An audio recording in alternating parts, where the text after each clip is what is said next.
नमस्कार दोस्तों, मेरे YouTube channel DS mathematics classes में आपके बार फिर से स्वागत है। आज का जो लेक्चर है वो क्लास में मैथमेटिक्स के स्टूडेंट्स के लिए है। इसमें हम आपको चैप्टर 3 मैट्रिक्स पढ़ाएंगे और ये जो लेक्चर है ये चैप्टर 3 का सेकंड लेक्चर है। इस लेक्चर के अंदर हम आपको एक्सरसाइज 3.1 के कुछ इंपॉर्टेंट क्वेश्चन सोल्व करवाने जा रहे हैं। ठीक भाई, इसके जो एग्जांपल्स हैं वो मैंने आपको क्लास में बताई दी थी ऑफलाइन क्लास के तक, और अब इसके जो क्वेश्चंस हैं 3.1 के कुछ इंपॉर्टेंट क्वेश्चंस हैं वो देख लीजिए आज के लेक्चर में, जिसमें आपका सबसे पहला क्वेश्चन है आपका क्वेश्चन नंबर 1। ठीक है, सबसे पहला जो आपका क्वेश्चन है वो है आपका क्वेश्चन नंबर 1। ठीक है, क्वेश्चन नंबर 1 में क्या दिया गया आपको कि यदि आव्यूह a बराबर a i j 2 क्रॉस 4 हो तो a में अवयवों की संख्या ज्ञात कीजिए। ठीक है, हो तो a में अवयवों की संख्या ज्ञात कीजिए, अवयवों की संख्या ज्ञात कीजिए। क्वेश्चन नंबर 1 है आपका कि अगर आप मैट्रिक्स a बराबर a i j 2 क्रॉस 4 है। ठीक है भाई, एक मैट्रिक्स ले लिया आपको a बराबर a i j 2 क्रॉस 4। ठीक है, तो इसमें आपको क्या बताना है, इसमें अवयवों की संख्या कितनी है। मैंने आपको बताया था अगर कोई भी मैट्रिक्स है आपकी a बराबर a i j n cross n, ठीक है, तो इस मैट्रिक्स के अंदर कितने अवयव होते हैं, इस मैट्रिक्स के अंदर होते हैं m into n अवयव। ठीक है, a बराबर a i j n cross n वाले मैट्रिक्स के अंदर कितने अवयव होते हैं, n क्रॉस n। तो यहाँ पे इसका ऑर्डर कितना है, 2 क्रॉस 4, इसके अंदर टोटल कितने अवयव होंगे, टोटल अवयव होंगे 8। ठीक है, टोटल कितने अवयव होंगे, 8 अवयव होंगे। देखिए दिया गया है a बराबर a i j 2 क्रॉस 4 एक आव्यूह है, एक आव्यूह है जिसका क्रम 2 क्रॉस 4 है। इसका क्रम कितना है, 2 क्रॉस 4 है। अतः आव्यूह A के अंदर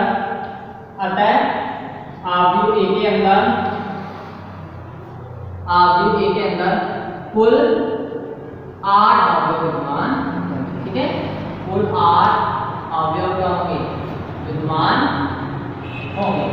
ठीक है, तो ये आपका क्वेश्चन नंबर 1 कंप्लीट होता है। क्वेश्चन नंबर 2 क्या है, क्वेश्चन नंबर 2 में है आपके पास 4 क्रॉस 4 का इकाई आव्यूह। देखिए क्वेश्चन नंबर 2 है आपका 4 क्रॉस 4 का इकाई आव्यूह। लिखिए इकाई आव्यूह के बारे में पता है कि कोई भी डायगोनल मैट्रिक्स या कोई भी अदिश आव्यूह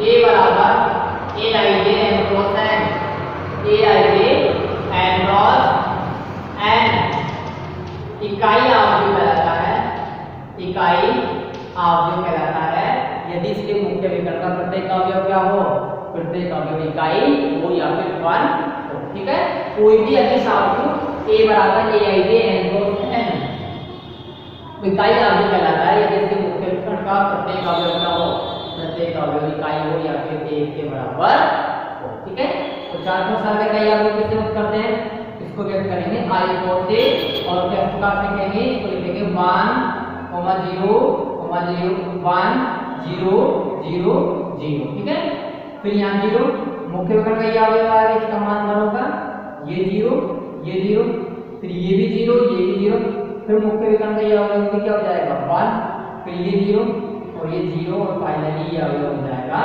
1। मतलब इसमें मुख्य विकर्ण की आप बात करते हो तो मुख्य विकर्ण ये है, इसका प्रत्येक अवयव क्या है, इसका प्रत्येक अवयव 1 है और बाकी सारे अवयव क्या है, बाकी सारे अवयव 0 है। ठीक है, तो ये क्या हो गया 4 क्रॉस 4 का इकाई आव्यूह है, इसको हम व्यक्त करते हैं i 4 से। इसका ऑर्डर कितना हो गया, इसका ऑर्डर हो गया 4, या इसका क्रम कितना हो गया, इसका क्रम हो गया 4। ठीक है, ये आपके इकाई आव्यूह होता है। अब आपके पास है क्वेश्चन नंबर 3। ठीक है, क्वेश्चन नंबर 3 है आपका यदि a plus 4 minus 1 3 a minus 6 बराबर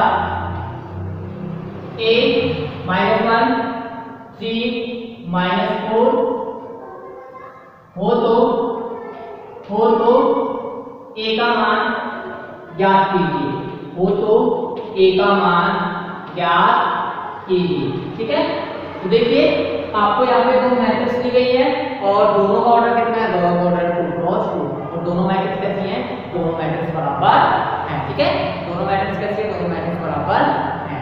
अब आपको पता है कोई भी दो मैट्रिक्स बराबर होती हैं कब, जब उनके संगत अवयव क्या हो, समान हो। ठीक है, उनका क्रम समान है तो पहली बात देखो दोनों का क्रम समान है 2 क्रॉस 2 2 क्रॉस 2 और उनके संगत अवयव भी समान हो। ठीक है, कोई भी दो मैट्रिक्स समान अवयव कब कहलाएंगे, जब उनका क्रम भी समान हो और उनके संगत अवयव भी समान हो। तो आप यहाँ पे देखते हैं कि यहाँ पे k + 4 का मान किसके बराबर है, एक ठीक है, और k - 6 का मान किसके बराबर, -4 के। ठीक है, तो सबसे पहले हमें क्या करना है, यहाँ पे a की वैल्यू याद करनी है।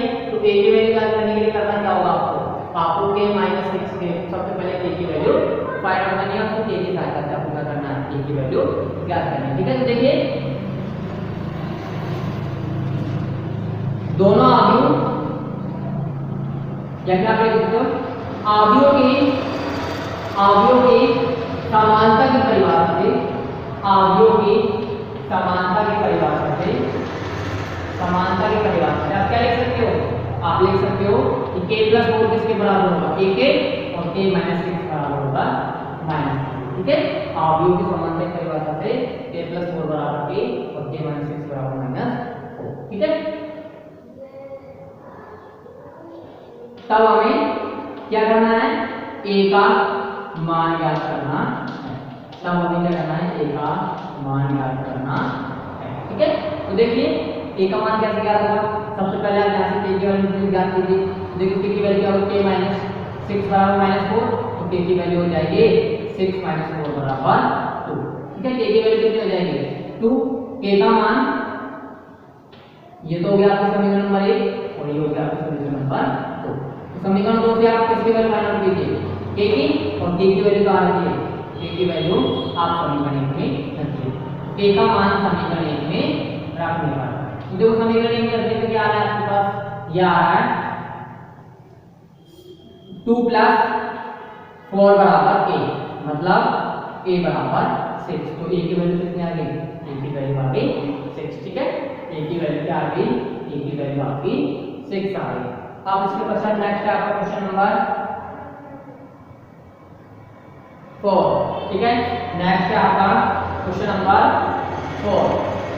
क्वेश्चन नंबर 4 के अंदर क्या क्या दिया गया है, क्वेश्चन नंबर 4 में आपको एक मैट्रिक्स है जिसके अंदर कितने अवयव हैं, 6, और आपको बताना है उस मैट्रिक्स के संभावित ऑर्डर कितने होंगे। ठीक है, तो आपको पता है कि किसी भी मैट्रिक्स के अंदर mn अवयव हैं, किसी भी मैट्रिक्स के अंदर अगर mn अवयव है तो उसका ऑर्डर क्या होगा, n × n होगा या फिर n × m होगा।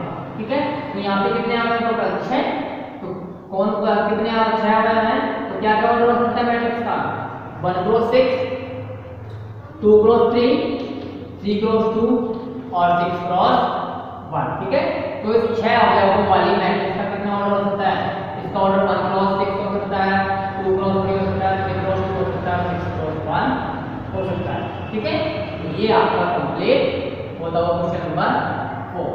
क्वेश्चन नंबर 5 है आपका, क्वेश्चन नंबर 5 में आता है क्वेश्चन नंबर 6 देखो, खुद कर लेना क्वेश्चन नंबर 5। क्वेश्चन नंबर 6 है, एक 2 × 3 का अवयव, एक 2 × 3 का अवयव a बराबर aij ज्ञात कीजिए, a बराबर aij ज्ञात कीजिए, जिसके अवयव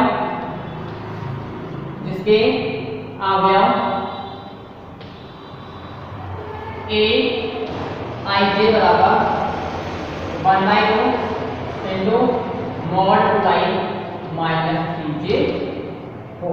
ठीक है, इसके अवयव क्या हो, 1/2 mod 2i minus 3 2i minus 3j। ठीक है, तो देखिए जहां पे आपको एक अवयव दिया गया है a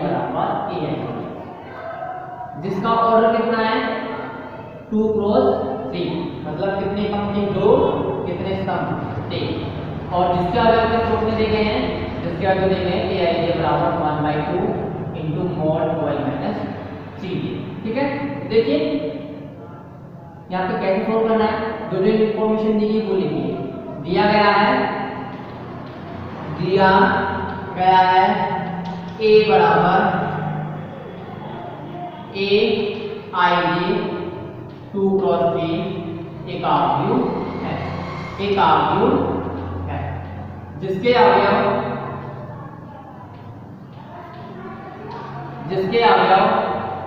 निम्न है, जिसके अवयव निम्न है। कैसे अवयव aij बराबर 1/2 इंटू मॉड 12 माइनस 3। ठीक है, जिसके अवयव निम्न है aij बराबर 1/2 इंटू मॉड 12 माइनस 3। ठीक है, देखिए क्योंकि a बराबर aij 2 क्रॉस 3 क्या होता है, ये होगा आपका a11 a12 a13 a21 a22 a23। ठीक है, यह भी होगा आपका a बराबर aij। ठीक है, यह भी होगा। अब इस आव्यूह का आपको करना क्या है, आव्यूह का निकालना, सबसे पहले यह आव्यूह निकालो a12 a13 a21 a22 a23। तो a11 क्या होगा, a11 कब मिलेगा आपको, जब i की वैल्यू 1 होगी, j की वैल्यू 1 होगी। तो देखो i की वैल्यू 1 हो वह j की वैल्यू 1। ठीक है, i बराबर 1 तथा j बराबर 1 तो कौन सा अवयव होता है, आपके पास होता है a11। a11 का मान होगा, कहां से a11 मान कहां से निकालेंगे, यहां से 1/2 into mod 2 into 1 minus 3 into 1। 2 into 1 minus 3 into 1 कितना हो गया, -1। तो -1 का मॉड कितना हो गया 1, तो ये हो गया आपका 1/2 मल्टीप्लाई, ये हो गया आपका 1/2। अब i का मान आपको 1 लेना है और j का मान कितना लेना है 2। तो फिर कौन सा अवयव मिलेगा आपको, a12 क्या होगा, a12 होगा 1/2 into mod 2 into 1 minus 3 into 2। ठीक है, 2 इंटू 1 हो गया 2, 3 इंटू 2 हो गया 6, 2 माइनस 6 कितना हो गया -4, तो -4 का मोड हो गया 4, तो ये हो जाएगा 4/2 बराबर 2। ठीक है, तो ये आपका a12 हो गया। अब आप a13 याद कीजिए, a13 क्या होगा, a13 देखिए, a13 कैसे क्या होगा, i का वैल्यू 1 लो और j का वैल्यू 3 लो, तो a13 हो जाएगा आपके पास 1/2 into mod 2 into 1 minus 3 into 3।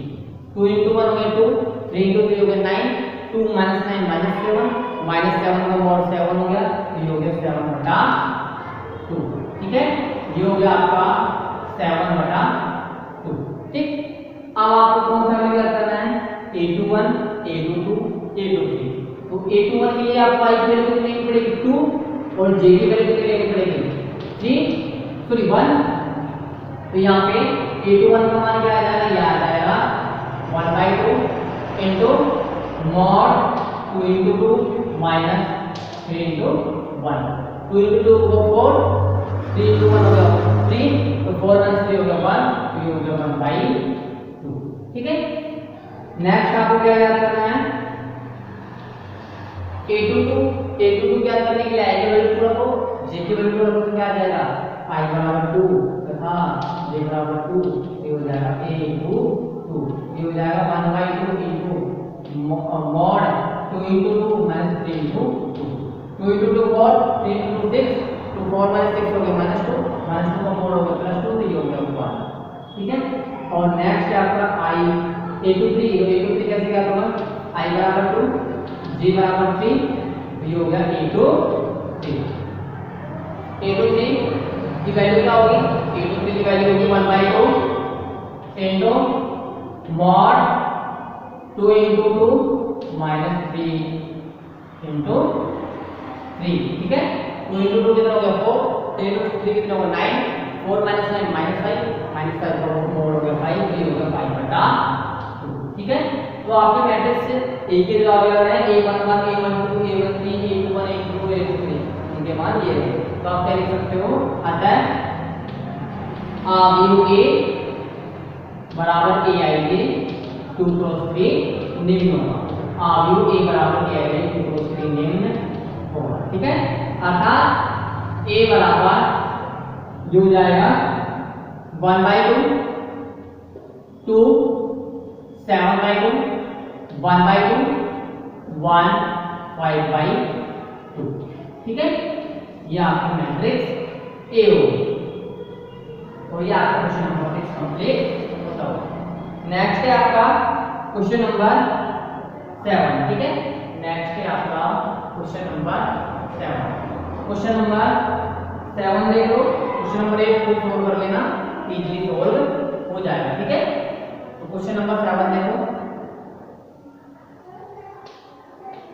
यदि a plus b 2 7 ab minus 3 4 6 2 7 8 minus 3 4 हो तो a तथा b के मान ज्ञात कीजिए। a तथा b के मान ज्ञात कीजिए। ठीक है, तो देखिए a तथा b के मान ज्ञात करना है आपको क्या दिए गए, दो अवयव दिए गए हैं जिनका ऑर्डर कितना है 3 क्रॉस 2। आपको इस क्वेश्चन के अंदर दो अवयव दिए गए हैं जिनका ऑर्डर है 3 क्रॉस 2 और दोनों के दोनों अवयव कैसे हैं, समान है। ठीक है, समान अवयव से अपन क्या मीनिंग निकाल सकते हैं कि इनका दोनों अवयव का प्रत्येक अवयव क्या होगा, इनके संबंध प्रत्येक अवयव बराबर होगा। ठीक है, तो इसकी सहायता से आपको किसके मान फाइंड आउट करने हैं, a तथा b के मान फाइंड आउट करने। ठीक है, तो देखिए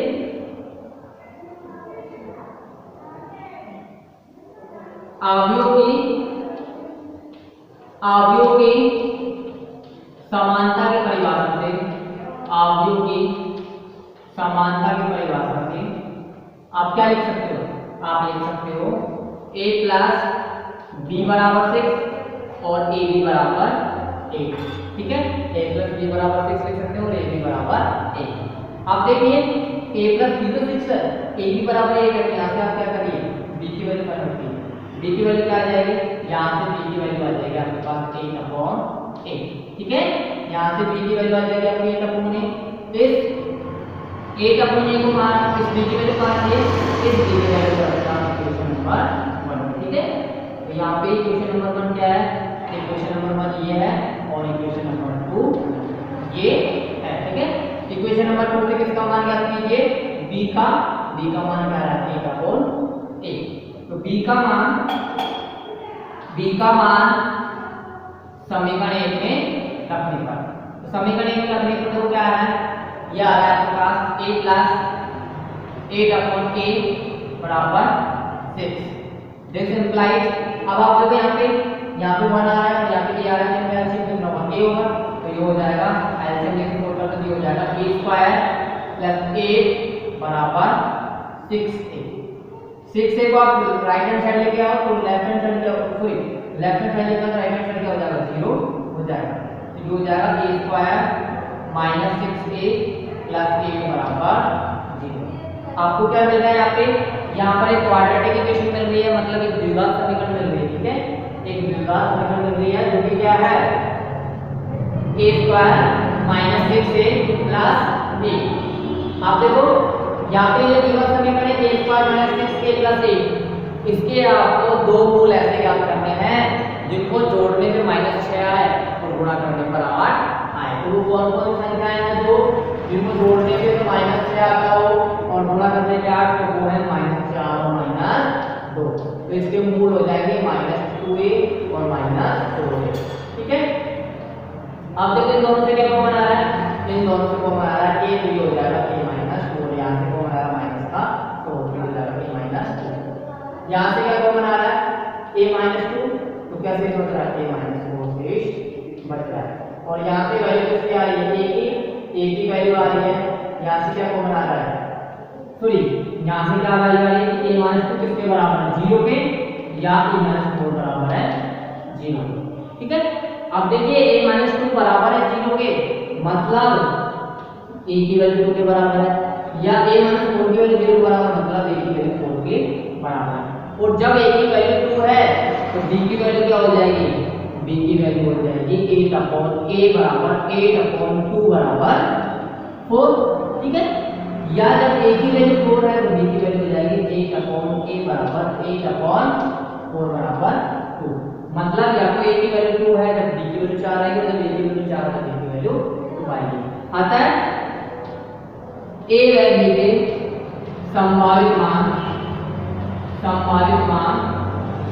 निम्न होंगे। अतः a व b के संभावित मान निम्न होंगे। क्या होंगे, जब a बराबर 4 हो, जब a बराबर 4 हो तो b का मान 2 होगा, तथा जब b a बराबर 2 हो तो b का मान क्या होगा 4 होगा। ठीक है, तो b का मान 4 होगा। तो ये आपका क्वेश्चन नंबर 7 कंप्लीट होगा। क्वेश्चन नंबर 8 के अंदर आपको दो मैट्रिक्स दी गई है और उन दोनों को क्या करना है, आपको उन दोनों की सहायता से आपको x y z और t के मान ज्ञात करने हैं।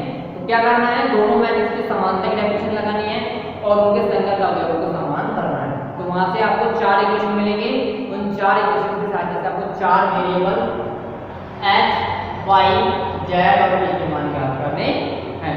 और इसी प्रकार आपको करना क्या है, क्वेश्चन नंबर 9 को सोल्व करना है। तो आपकी एक्सरसाइज 3.1 ये कंप्लीट होती हुई नेक्स्ट लेक्चर के अंदर, लेक्चर नंबर 3 के अंदर आपको हम एक्सरसाइज 3.2 की कुछ इंपॉर्टेंट एग्जांपल और उसकी कुछ प्रॉपर्टीज हैं या जो भी हम आपको करवाएंगे। तो आज का लेक्चर ये कंप्लीट होता हुआ, धन्यवाद।